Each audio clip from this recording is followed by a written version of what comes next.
Hi, Keith here again from SRSA. Today we're in our tyre evaluation center and I'd like to discuss when replacing two new tyres.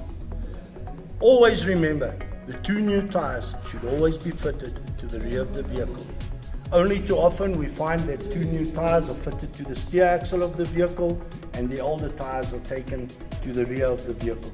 This is not a recommended practice, and the reason for this is that you have got control over the steer axle of the vehicle, however you have no control over the rear of the vehicle. That is why we recommend that you place the new tyres on the rear axle of the vehicle to ensure that you have maximum grip through cornering and also when braking. Not only that, you need better control over the vehicle on the rear axle in wet weather conditions. Always ensure that new tyres are fitted to the rear of your vehicle. Once the tyres have been fitted, please ensure or ask the dealer if they have torqued the tyres to the correct recommended torque settings.